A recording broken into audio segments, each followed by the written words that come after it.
प्रधानमंत्री नरेंद्र मोदी ने लखनऊ में पूर्व प्रधानमंत्री अटल बिहारी वाजपेयी की 101वीं जयंती के मौके पर राष्ट्र प्रेरणा स्थल का बटन दबाकर उद्घाटन किया। इस खास मौके पर पीएम मोदी ने अटल बिहारी वाजपेयी, डॉक्टर श्यामा प्रसाद मुखर्जी और पंडित दीनदयाल उपाध्याय की विशाल कांस्य प्रतिमाओं का अनावरण भी किया।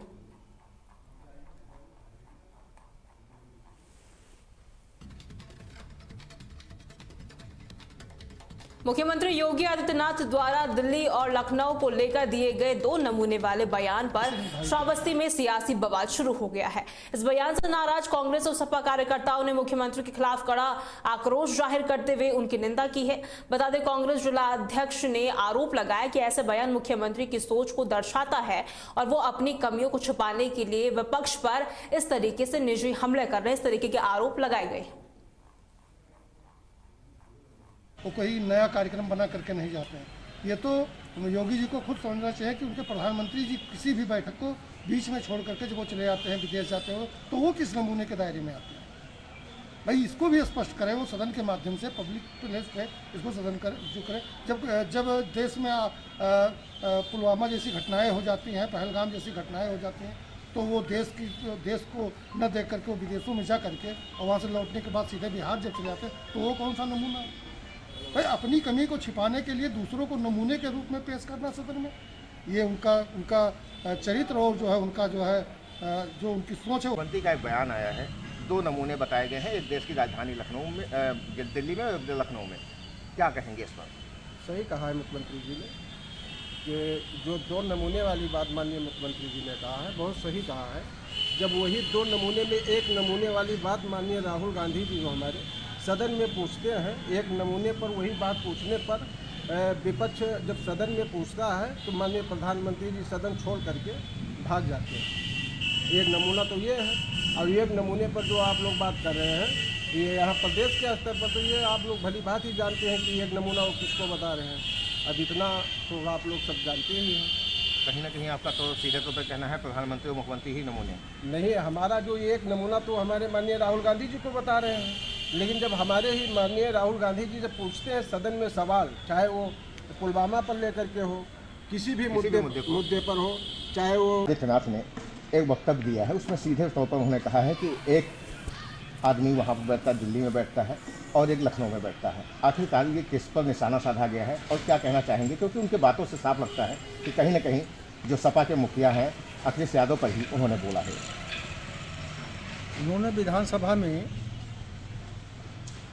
नमूना शब्द का प्रयोग किया। नमूना शब्द का जो पर्याय है उसका अर्थ है प्रतिमान, आदर्श।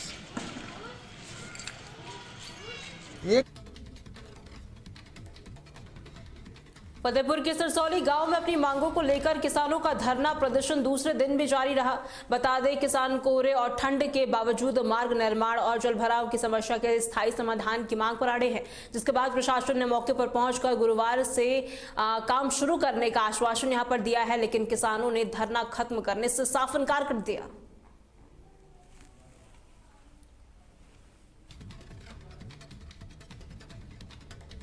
उन्नाव नगर पालिका ने कचरे का बेहतरीन उपयोग करते हुए अटल उपवन नाम का एक अनोखा पार्क तैयार किया है।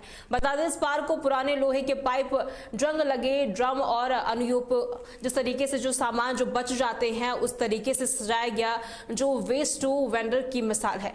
यहाँ बच्चों के लिए रंग बिरंगे झूले और बुजुर्गों के लिए ओपन जिम की सुविधा यहाँ पर मुफ्त दी गई है। साथ ही पार्क में स्वच्छता के प्रति जागरूक करने के लिए एक छोटा सा संग्रहालय भी बनाया गया है।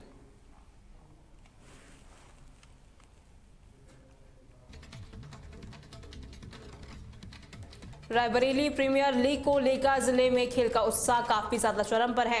वहीं गुरुवार को उत्तर प्रदेश के कई जनपदों से आए खिलाड़ियों ने ट्रायल में अपनी प्रतिभा दिखाई। इस ट्रायल का मुख्य उद्देश्य प्रतिभावान खिलाड़ियों को सिलेक्टेड करना है, जिन्होंने आगामी टूर्नामेंट में अपना हुनर दिखाने का उनको मौका मिलेगा। बता दें, चयनकर्ताओं द्वारा सिलेक्टेड खिलाड़ियों के लिए 5 जनवरी को ऑडिशन भी रखा गया है। IPL तक का भी सफर तय करते हैं। और भी लोग हमारे साथ मौजूद हैं, उनसे भी बातचीत करेंगे। कहाँ से आए हैं उनसे पूछते हैं। भैया ट्रायल देने आए हैं, कहाँ से आए हैं? मैं स्पोर्ट्स कॉलेज लखनऊ से आया हूँ। लखनऊ से आए हैं। तो रायबरेली प्रीमियम लीग का आयोजन होने वाला है और उसमें आप ट्रायल देने आए हैं, क्या लगता है? मैं पिछले 3 सालों से खेल भी रहा हूँ। ये रायबरेली प्रीमियर लीग बहुत ही अच्छी होती है। तो इस साल मुझे उम्मीद है कि मैं खेलूँगा, एक अच्छी टीम से अच्छा प्रदर्शन करूँगा यहाँ पे। कहाँ के बच्चे हैं यहाँ जी यहाँ पे लखनऊ, इलाहाबाद, बनारस, कई सारी जगह पे? तो आपने सुना, साफ तौर पर कहना है कि कई जनपदों से बच्चे आए हैं। और भी लोग हैं, उनसे भी पूछते हैं, वो खुद बताएंगे कि यहाँ पर जो है किस तरह से जो बच्चे आते हैं उनके लिए क्या क्या व्यवस्थाएँ की जाती हैं। तो यहाँ कुछ कॉर्नर बैठे हैं, उनसे बातचीत करते हैं। भैया क्या नाम है? आदिल भाई। रायबरेली प्रीमियम लीग का आयोजन होने जा रहा है, आप ऑनर हैं नसीब दबंग टीम से, क्योंकि आप ही पॉइंट पर बच्चों को लेते हैं, तो क्या रहेगा इस बार? इस बार बहुत टफ रहेगा क्योंकि जो भी बच्चे आए हुए हैं सभी अच्छे बच्चे आए हुए हैं, काफ़ी दूर से आए हुए हैं। आपने देख कई संस्करण जो हुए हैं 6-7, उसमें से इस बार का जो सिलेक्शन होगा वो टफ होगा, सेलेक्टर्स के लिए भी टफ होगा। जिन्होंने अभी तक बॉलिंग नहीं की है केवल उन्हीं का ट्रायल होगा, जो कर चुके हैं वो अपना लंच पैकेट लेंगे। अच्छे लीग देखने को मिलेगी। एक बात ये कही जा रही है कि इस बार जो है रायबरेली में जो टूर्नामेंट हो रहा है, इसमें पहले ये होता था कि बच्चे जो थे रायबरेली के नहीं हो पाते थे, और इस बार ये कहा जा रहा है कि इस बार अनिवार्य किया गया कि 5 बच्चे रायबरेली, जितने भी बॉलर्स जिनका भी ट्रायल नहीं हुआ है वो बॉलिंग एंड पर आ जाए और बैट्समैन किटअप ले। यहाँ के बच्चों को चूँकि रायबरेली प्रीमियर लीग होती है तो आए हुए सभी जितने भी बॉलर्स जिनका ट्रायल अभी नहीं हुआ है ऐसा किया गया वो बॉलिंग एंड पर आ जाए जल्द से आपने जल्द। सुना कि दो ऑनर्स हम। नमस्कार, ये Raebareli youth cricket sport academy और विकास कंस्ट्रक्शन कंपनी के साथ मेरठ के मवाना थाना क्षेत्र में दबिश देने पहुंची पुलिस टीम के साथ मारपीट का एक मामला सामने आया है। बता दें, पुलिस बिना नंबर प्लेट की निजी गाड़ी से दबिश देने पहुंची थी, जहां लोगों ने पुलिसकर्मियों को पकड़कर पीटना शुरू कर दिया। वह इस घटना का वीडियो सोशल मीडिया पर तेजी से वायरल हो रहा है। रात्रि में एक मुखबिर द्वारा सूचना दी गई कि उस पर कुछ लोगों ने हमला किया है, उसके साथ मारपीट की है। इस पर पुलिस मौके पर पहुंची और जो पीड़ित था उसकी तरफ से मुकदमा दर्ज करते हुए 3 अभियुक्तों को पुलिस ने गिरफ्तार किया। इस दौरान जो गिरफ्तारी के दौरान जो अभियुक्त थे उन्होंने पुलिस के साथ बदतमीजी की।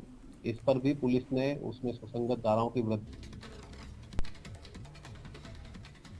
मेरठ पुलिस ने नशे की तस्करी के खिलाफ बड़ी कामयाबी हासिल करते हुए 2 लोगों को लाखों की चरस के साथ गिरफ्तार किया है।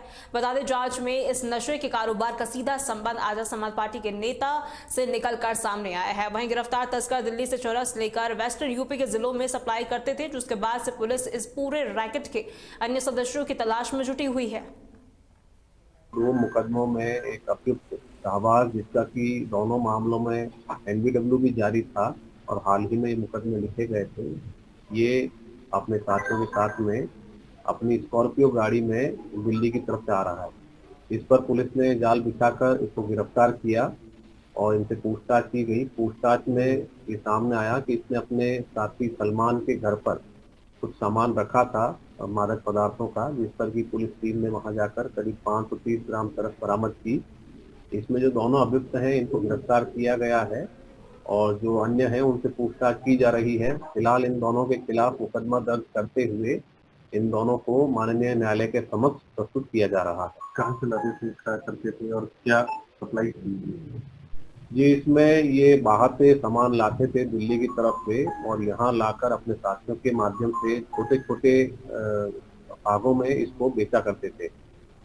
शाहबाज और इसके पिता तस्लीम के खिलाफ कई मुकदमे पूर्व में भी दर्ज हुए हैं और एनडीपीएस में इनके विरुद्ध संपत्ति की कुर्की की कार्रवाई भी हुई है और फिलहाल भी ये 2 मुकदमों में वांछित चल रहे हैं और पुलिस को इनकी काफी तलाश थी और उसी सूचना पर इनको कल गिरफ्तार किया गया।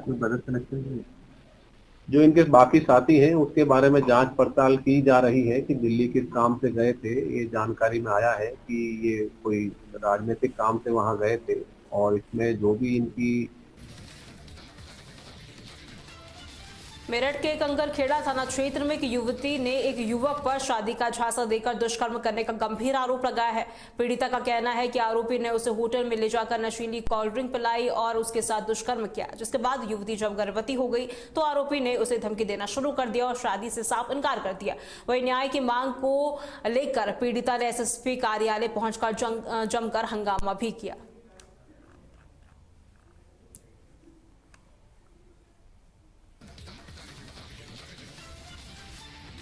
मेरठ में क्रिसमस का त्योहार बड़े ही धूमधाम के साथ मनाया गया। बता दें, शहर के प्रमुख चर्चों को रंग बिरंगी लाइटों और झांकियों के साथ बेहद ही खूबसूरती के साथ सजाया गया। वहीं सुबह से ही मसीह समाज के लोग प्रार्थना सभाओं में शामिल होने के लिए चर्च पहुंचे। इस दौरान चर्च के बाहर सजी क्रिसमस ट्री और झांकियां लोगों के लिए आकर्षण का केंद्र बनी रही।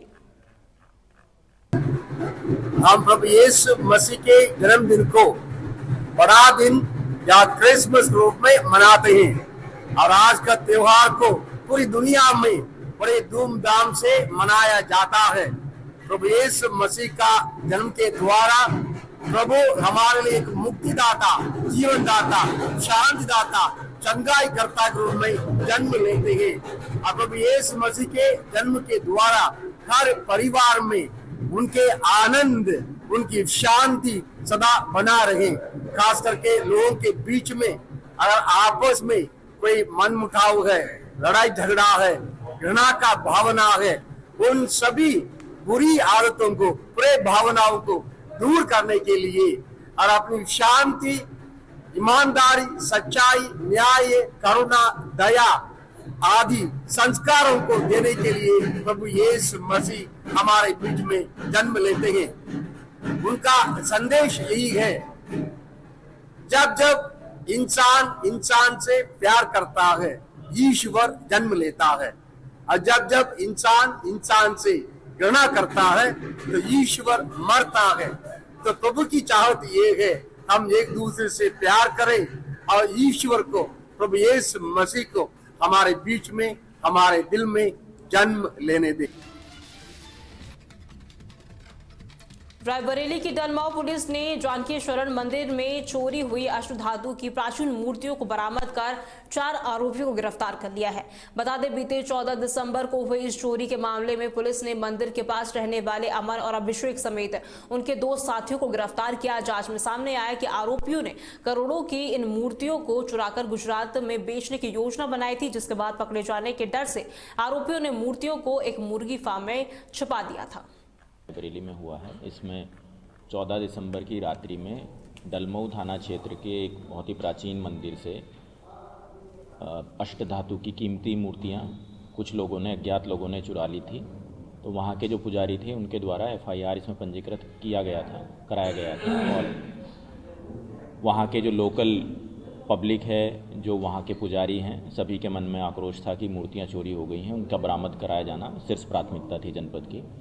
लगभग 70 किलो की ये तीनों मूर्तियां थी और 200 साल से पुरानी मूर्तियां बताई गई। और जो जांच में आया है अब तक, जो पूछताछ में आया है और मंदिर की स्थापना को लेके, तो मूर्तियां लगभग 200 साल से पुरानी थी और उनका क्षेत्र में इस तरीके का चर्चा थी कि ये मूर्तियां बहुत ही कीमती हैं और इनकी इंटरनेशनल मार्केट में बहुत कीमत है। इसी सब को सुन के जो इसमें आज अभियुक्त गिरफ्तार हुए हैं 4 लोग, उनमें एक लड़का, सारे हमारे जनपद के हैं, अलग अलग थाना क्षेत्रों के हैं। एक आयुष त्रिवेदी है, शशांक है लड़का, अमन कुमार और अभिषेक यादव। जो अमन कुमार यादव है और इसका भाई अभय यादव, ये जहां मूर्ति स्थापित है उस मंदिर के आसपास ही रहने वाले हैं वहीं के। तो इनके द्वारा प्लान बनाया गया कि इसको चोरी करके कहीं अन्य प्रदेश में, जैसे गुजरात में इनकी बात हुई थी, वहाँ पर इसको भारी रकम में बेच देंगे। इसी की प्लानिंग को लेकर रात्रि में 5 लोग घटनास्थल पर पहुँचे। मूर्ति को चुराकर अमन यादव का जो मुर्गी फार्म है उसके पास में उसको मूर्तियों को ज़मीन में गाड़ दिए। पुलिस ने तीनों मूर्तियां सकुशल बरामद कर ली हैं, जिनकी लगभग 70 किलो का वजन है। बहराइच में वन विभाग की लापरवाही के कारण एक 7 साल की मासूम बच्ची की मौत हो गई। बता दें, अयोध्या पूर्वा गांव में घर के आंगन में खेल रही बच्ची पर तेंदुए ने अचानक हमला कर दिया, जिसके बाद ग्रामीणों ने बच्ची को तेंदुए के चंगुल से छुड़ाया, लेकिन अस्पताल ले जाते समय उसकी मौत हो गई।